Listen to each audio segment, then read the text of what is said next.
xel à travers suñu plateforme digitale. Alors Grand Dico laay interpellé moom actualité sportive am souvent xam naa du mot quoi.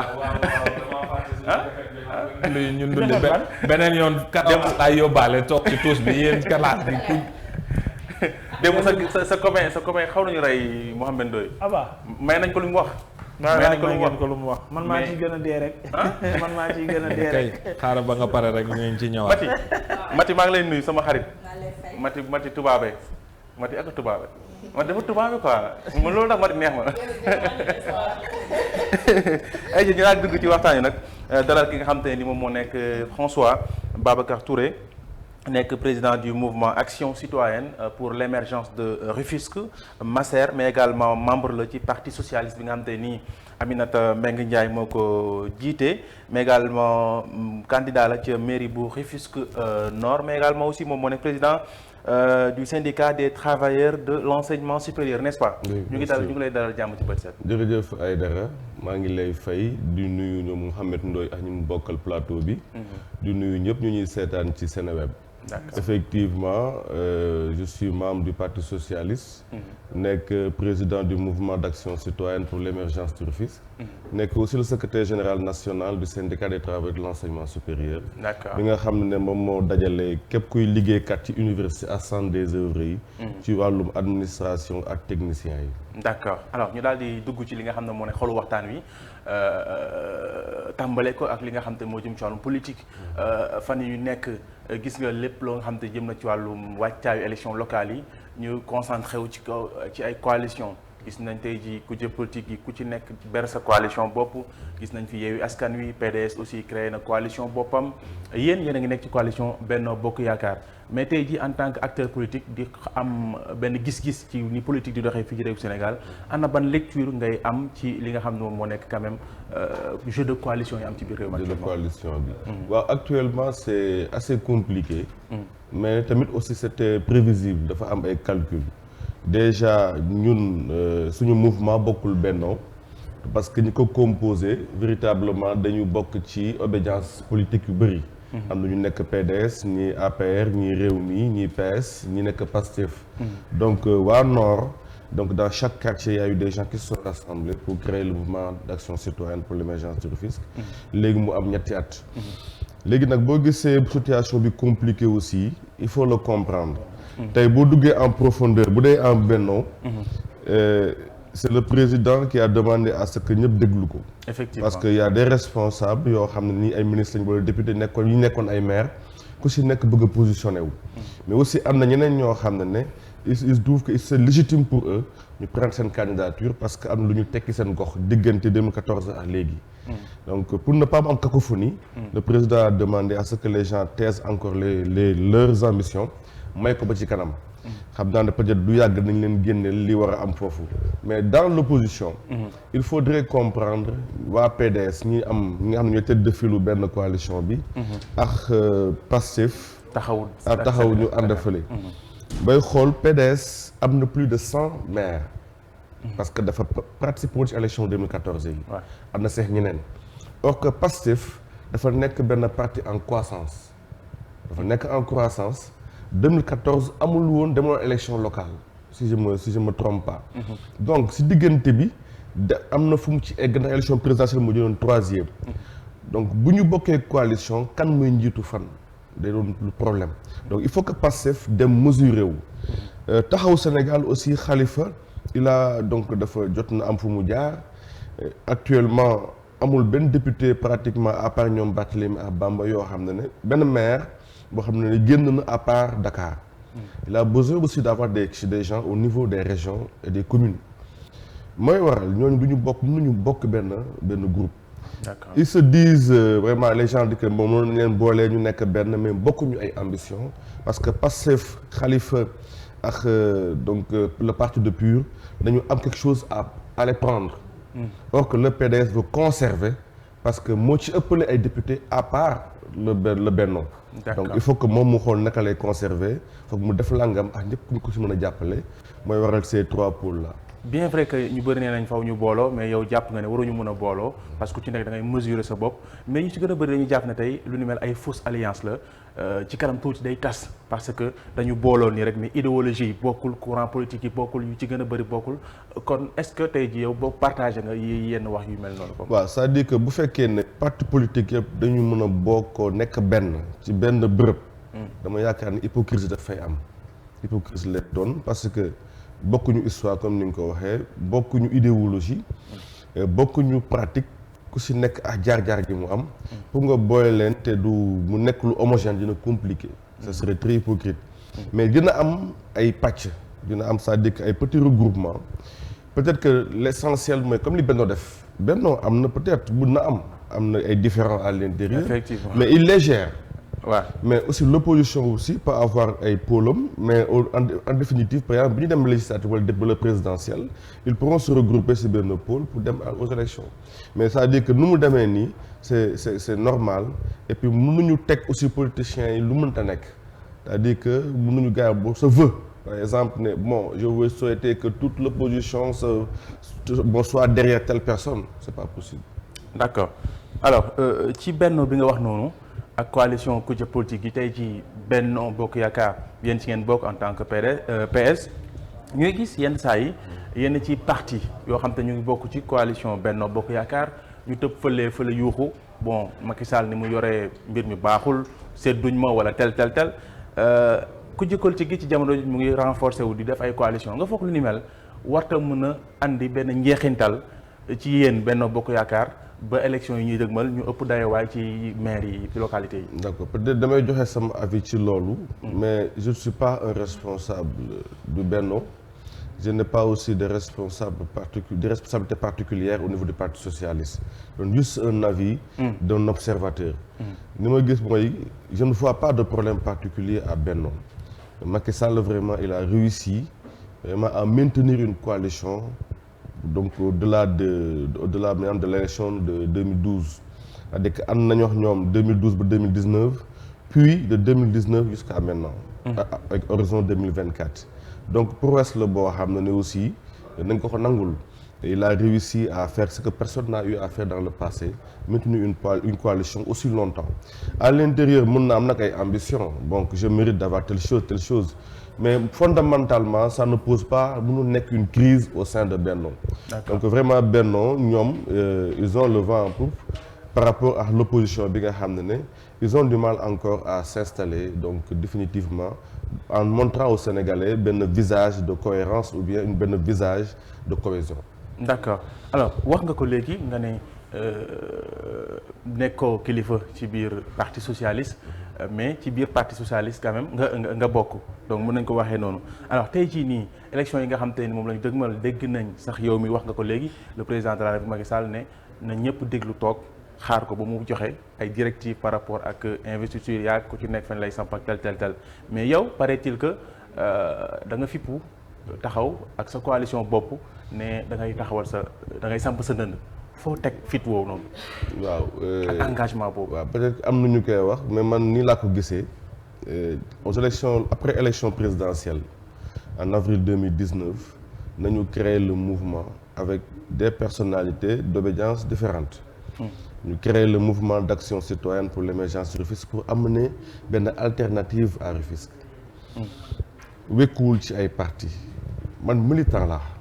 c'est-à-dire que am na yoo xam ne tënkuma comme vous mu nga nekk militant du parti démocratique sénégalais suba sa waa gox ne la dañu bëggoon nga vraiment nga représenter ñu pour élection locale yi dans le cadre d'un mouvement bu ma PS joxoon responsabilité boobaa damay simmi responsabilité boobu soog a mën a dem élection locale ci barrière mouvement bi mais aw ma fa responsabilité mënuma sax wax au nom du parti socialiste je donne qu'un avis d'un militant mais fi ma nekk nga xam ne mooy au niveau du mouvement où là je suis un président au niveau du nord nga xam ne aussi am nañu ay ramifications au niveau de l'est et de l'ouest ñoom ñoo ñu mën a jox une mission donc nous sympathisons par rapport ak parti socialiste par rapport à Benno mais aujourd'hui de quoi ce qu'il s'agit mooy de notre mouvement qui a fait le maillage au niveau du nord qui a parfaitement vraiment intégré les coins et recoins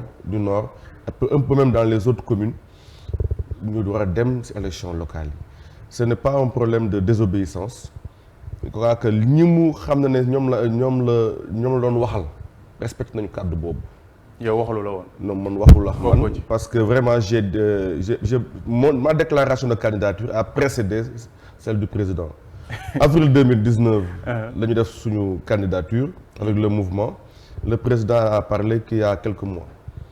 D'accord kon su ma la déggee bu baax a baax yow yaa njëkk a fësal sa ay ambition ci kii mais quand même ak nu mu fa mënti demee discipline de parti am na ku jiite bu waxee na rang bi jub ñu fexe juba rang bi mais wax na man xas naa bu jël sama décision aussi mën a du ma ko teggi est-ce que du mën a andi ay conséquences ci seen biir coalition boobu noonu wala foofu noonu nga nekk tey jii. xam nga tey su ma jiite woon benn coordination.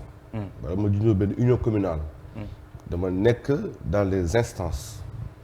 donc ba pare PS nekk ci benno damay tënku ci loolu mais tout le monde peut être militant de n'importe quel parti donc mënuma ñëw nag par exemple que les gens m'appellent may dénier le fait que je sois socialiste donc de conviction moo tax di nga fësal ne socialiste la mais foo amul responsabilité aussi mënu laa tënk donc les responsables qui sont au parti socialiste kenn gisoo ci kenn koo xam ne nee na man damay défier le parti wala damay défier le Benno wala le président donc ñun ñi nga xam ne amuñu ci responsabilité moo tax ñu mën a am responsabilité feneen loolu ñu mën a am liberté boobu donc cette liberté là vraiment moo ñu permettre tey jii ñu mën a jël suñu yoonu bopp et demain si toutefois le parti socialiste ou bien le Benno jox ñu ay responsabilités on va apprécier. D'accord alors mais tey ñu bëri dañu ragal ay lu mel ni choc d'ambition tey jii PS la bokk nekk ci commune bi am ci ambition kii tey bokk APR nekk origine APR donc 100% mais ñoo bokk coalition bi mais tey jii buñ demoon ba nga xam tey nii quand même investiture jot nañu war a tabb ki nga xam te ni peut-être PS la nekk tabbuñ ko tabb ki nga xam ne mu nekk APR loolu war tam nga foog ne du andi ay problème ci biir coalition bi. mais problème dina am parce que ñi am prétention yëpp mënuñu am. ñi am prétention yëpp mënuñu leen jox ay postes wala ñu nekk ay candidats. on parle à Rufisque par exemple de candidat à la candidature. Je suis candidat à la candidature pour la ville ou bien pour l'Est ou bien pour le Nord ou le département. Forcément dina am ay choc d'ambition et dina am ay frustrés. Il se pourrait que ces frustrés créer seen beneen coalition wala ñu créer seen beneen panel boo xam ne ça leur permettra de pouvoir continuer leurs ambitions et d'être candidats. Mais li am solo mooy population bi au niveau local ils ne parlent pas de parti. Les gens ne parlent pas de parti. D'accord. Des personnes ni ñu cité c'est des personnes qui étaient là depuis très longtemps. Lorsque les maires ont failli, ils ont vu des gens à côté d'eux qui les aidaient, qui les accompagnaient. Donc ce sont ces noms-là qui vont gagner les élections locales à venir, particulièrement à Rufisque. À Rufisque, ce sont du titre ministre ou le député ou le d'ancien maire qui fera que dinañ la fal ou le PCA. Ce sont les personnes qui étaient au chevet de population parce que li fi jaar ci at yu weesu dafa bëri mbas mi jaar na fii mbënd mi année bu nekk ak situation jigéen ñi nga xam ne bëgg nañu liggéey gisuñu ko leen jàppale ndaw yi am problème insertion mag ñi am problème mu faju xale yi am problème mu jàng ak faju fu ñuy bu ñu feebaree bu ñuy jàng ñu nekkoon ci wetu population yi moo tax Massaer doon liggéey ci lu mel noonu ñooñu la waa population bi di fal et ci loolu nañu jëm moo tax dina am beaucoup de surprises parti baax na daf lay former yar la orienté la waaye nag boo amul doomu aadama yi njëriñ les gens sont devenus maintenant des Américains dama yàlla baal bon enfin c'est pas que les Américains sont meilleurs que les Sénégalais mais c'est du gagnant-gagnant. D'accord. Les gens ils veulent vraiment koo xam ne jege na seeni soxla jege na seen tiis jege na seen bëgg-bëgg et ñi fi nekkoon véritablement ñu xam leen ils ont échoué et d'autres personnes vont les remplacer. D'accord dugg nga sax ci question bi mu bëggoon a laajte léegi mooy tey jii peut-être comme ni nga ko waxee am na lu la xërtal am na lu la motiver ba nga bëgg a jël mairie bu Rufisque Nord lan moo tax nga opté ci Rufisque Nord lan mooy waral choix bi. ndax ña fa nekk maanaam kenn gisu leen ci askan wi wala dafa am ay jafe-jafe yoo xam te ni moom moo la tax a jóg yow foofu. dafa am benn parenthèse bu Rufisque Nord am wala benn accident de l'histoire Mamaya paix à son âme moo jiite woon ARC bu mu gagné élection locale yi en 2009 mu dem ville jël un monsieur ko xam ne inconnu du public Omar Mané def ko mu nekk maire Nord ñu dawal les gens di muñal Omar Mané ndax Mamaya ndax lépp lu Mamaya def na ci boole waa Nord bien que lu def lépp Mamaya était ouvert un homme de dialogue de construction et tout mais malheureusement mu tegoon foofu koo xam ne li ñu ko doon tege foofu kenn xamu ko parce que les gens même ne le connaissent pas bureau lay toog il n'est pas proche des populations coono bu nit ñi am duñ ko gis d'accord c'est rare 2014 Mamaya demaat élection mu gañewaat Tëngéej conseil am nu ñu liggéeyee affaire bi ñu ville bi ñu trahir ko ñu teg Daouda Niang Mamaya ne moom du dem non mu dem toog këram bàyyi Mané continuer moo waral ñu am situation de ce Mané là qui est là depuis deux mandatures tey boo yokku na de peut-être de 2 années ou plus te gisuñu dara lu mu fa def boo jugee li ko dalee jàmm gën Tëngéej romba Santhiaba dem ba Darou Rahman nga jël Nimzat traversé Fass dem ba HLM sant yàlla loo fa romb ci tali baaxul foo romb assainissement amu fa voirie bi mu ngi noonu jigéen ñi tu les vois toujours. loolu compétence maire la nga foog. le maire am na dans son budget quelque chose qui est prévu pour ça xam nga y a des programmes yoo xam ne bon programmes structurels yoo xam ne état dina am lu mu teg ak partenaires publics ak internationaux yi waaye nag am na lu ñu prévoir ci communes yi de façon conjoncturelle qu'est-ce qu'ils ont fait lorsque population am nañu problème mu seen kër yi fees yoon mënul am mais tu amènes des pompes tu descends sur le terrain quand le ministre de l'Intérieur descend sur le terrain di seeti ji ay nit qu'est-ce que font les maires maintenant ils restent à leur bureau aujourd'hui seen li jëm ci mën bi seen yoon newu ci ñu ngi toog seeni bureau di defaat ay stratégie pour xool nu ñuy faluwaatee ils utilisent la pauvreté des gens le manque de ressources des gens pour mën leen à chaque fois di leen asservir en faisant des choses qui les intéresseront pour quelques jours mais après pour leur tromper loolu nañu nekk ma situation Tëngéej moom moo nekk au nord moo nekk aussi ci yeneen communes yu bëri au Sénégal.